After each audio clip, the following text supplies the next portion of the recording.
ഇന്ന് ഞാനിവിടെ കാണിക്കുന്നത് വീട്ടിൽ എങ്ങനെ പനീർ തയ്യാറാക്കി എടുക്കാമെന്നാണ്. പനീർ വളരെ പെട്ടെന്ന് നമുക്ക് വീട്ടിൽ തയ്യാറാക്കി എടുക്കാവുന്നതാണ്.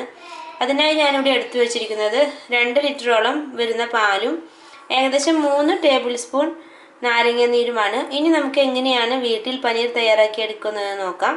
നമുക്ക് ആദ്യം ഈ പാല് അടുപ്പത്ത് വെച്ച് തിളപ്പിക്കണം. നമുക്കിത് അടുപ്പത്ത് വെച്ച് തിളപ്പിക്കാം. ഇപ്പം ഞാൻ ഈ പാല് അടുപ്പത്ത് വെച്ച് ചൂടാക്കിക്കൊണ്ടിരിക്കുകയാണ്.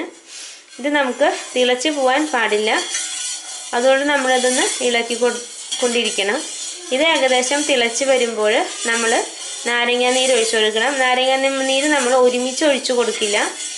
ആദ്യം 1 ടീസ്പൂൺ, പിന്നെ അടുത്ത ടീസ്പൂൺ, പിന്നെ 3ാമത്തെ ടീസ്പൂൺ, അങ്ങനെയാണ് നമ്മളിതിൽ നാരങ്ങ നീര് ഒഴിച്ചു കൊടുക്കുന്നത്. നമുക്കിത് തിളച്ച് വരാനായിട്ട് വെയിറ്റ് ചെയ്യാം.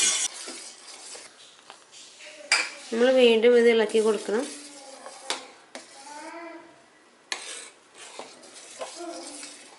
ഇനി നമ്മുടെ കയ്യിൽ ബാക്കിയുള്ള എല്ലാ നാരങ്ങ നീരും ഒഴിച്ചു കൊടുക്കാം.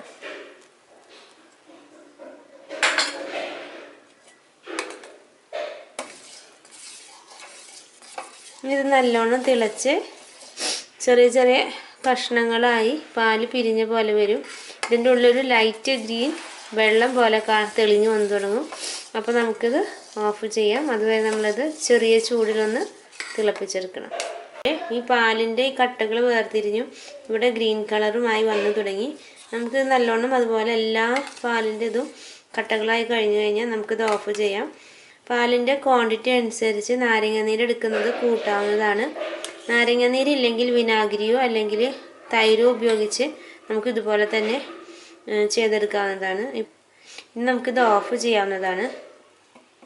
നമുക്ക് ഈ പനീർ കട്ട പോലെയാണ് വേണ്ടതെങ്കിൽ നമ്മളിത് ഭാരം കയറ്റി വെച്ച് കട്ടയാക്കി എടുക്കണം. ഇല്ലെങ്കിൽ നമുക്കിത് നമ്മൾ മുട്ടയൊക്കെ പൊരിച്ചെടുക്കുന്ന പോലെ പനീർ ബുർജി ഉണ്ടാക്കാനായിട്ട് ഇതുപോലെ തന്നെ ഉപയോഗിക്കാവുന്നതാണ്. ഇത് നമുക്കൊരു തുണി വെച്ച് അരിപ്പയിലേക്ക് അരിച്ചെടുക്കാം. അതെങ്ങനെയാണ് നമുക്ക് നോക്കാം. ഒരു പാത്രം എടുത്തു.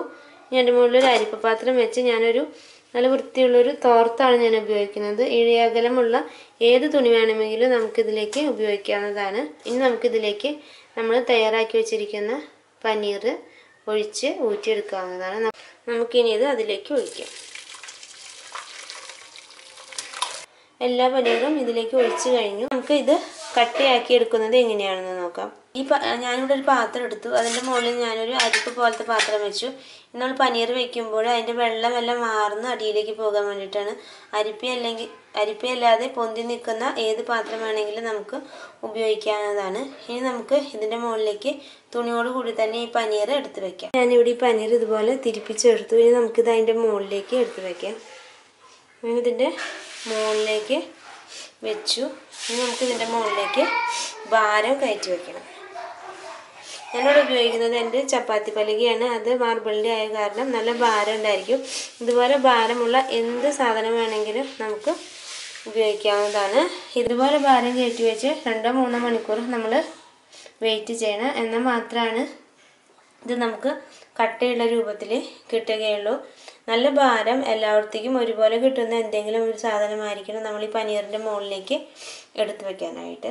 ഞാൻ ഭാരം കയറ്റി വെച്ചിട്ട് 2 മണിക്കൂർ കഴിഞ്ഞു. നമുക്കിനി ഇതൊന്ന് തുറന്ന് നോക്കാം.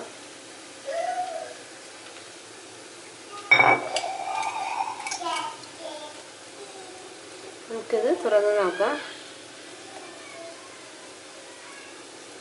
നമുക്ക് കാണാം ഇതിൻ്റെ ഉള്ളിൽ നല്ല നേരത്തെ കണ്ട പോലെയല്ല, ഇപ്പം നല്ല കട്ടിയിൽ ഇരിക്കുന്നത് കാണാം. നമുക്ക് ഇനി ഇതെടുത്ത് മുറിച്ച് നോക്കാം. ഈ പനീർ നമ്മുടെ നല്ല രീതിയിൽ തന്നെ നമുക്ക് കിട്ടിക്കഴിഞ്ഞു. ഇനി നമുക്കിത് കഷ്ണങ്ങളാക്കി മുറിച്ചെടുക്കാവുന്നതാണ്. നന്നായി അമർന്നിരുന്ന ഭാഗത്ത് നല്ല രീതിയിൽ തന്നെ വന്നിട്ടുണ്ട്. ഇവിടേക്ക് ഭാരം അധികം വരാത്തത് കൊണ്ടാണ് ഇവിടെ ഇങ്ങനെ വിട്ടു നിൽക്കുന്നത് പോലെ തോന്നുന്നത്. നമുക്കിനി ഇത് മുറിച്ചെടുക്കാം.